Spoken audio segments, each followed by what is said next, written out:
আমিনুল ইসলামের নেতৃত্বাধীন ক্রিকেট বোর্ডে চলছে শত্রুতার খেলা, দাবি করছেন সাবেক পরিচালক খালেদ মাহমুদ। বিসিবিতেও যোগ্য পরিচালকদের অভাব দেখছেন তিনি। তামিম ইকবাল সভাপতি হলে সিদ্ধান্ত বদলে আবারও ফিরতে পারেন বোর্ডে। নতুন বাংলাদেশ গড়তে এলো জুলফিকার স্টিল।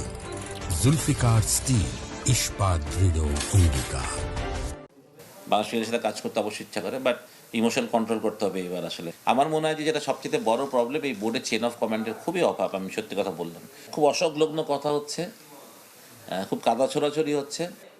ক্রিকেট বোর্ড নিয়ে খালেদ মাহমুদের আক্ষেপ, একসময়ের প্রভাবশালী পরিচালক, বিসিবি থেকে দূরে। রাক্ষোভ নিয়ে বলেছিলেন ফেরার ইচ্ছা নেই, তবে রাজনৈতিক পট পরিবর্তনে ভিন্ন কিছুর আভাস পাচ্ছেন সাবেক পরিচালক।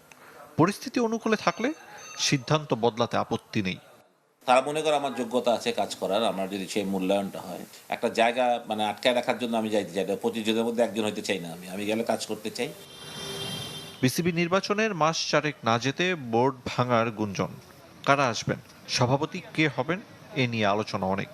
নির্বাচনের সময় বিএনপি সমর্থিত প্যানেলের সাথে সরে দাঁড়িয়েছিলেন তামিম ইকবাল। এরপর থেকে সাবেক অধিনায়ককে সঙ্গে নিয়ে এগিয়েছেন সংগঠকরা। তামিমও ভেরি এক্সাইটিং। আমার ওর সাথে বেশ কিছুদিন কথা হয়েছে বেশ কিছু ব্যাপারে। বাংলাদেশের ক্রিকেট স্ট্রাকচার ডেভেলপমেন্টে ওর যথেষ্ট ভালো চিন্তা কিছু আছে, বেশ কিছু প্ল্যান করেছে, ডিজাইন করে রেখেছে হয়তো নিজে নিজে মনে মনে। তো যেমন যেহেতু ও খেলেছে, he knows the game, and ও জানে যে কী ফ্যাসিলিটিস ও ক্রিকেট প্লেয়ার খেলা অবস্থায় পায়নি বা পেয়েছে। ফারুক আহমেদের পর আমিনুল ইসলাম সভাপতি পদে ভালোর চেয়ে তিক্ত অভিজ্ঞতা তাদের। বোর্ডে যোগ্য পরিচালকদের অভাব দেখছেন খালেদ মাহমুদ।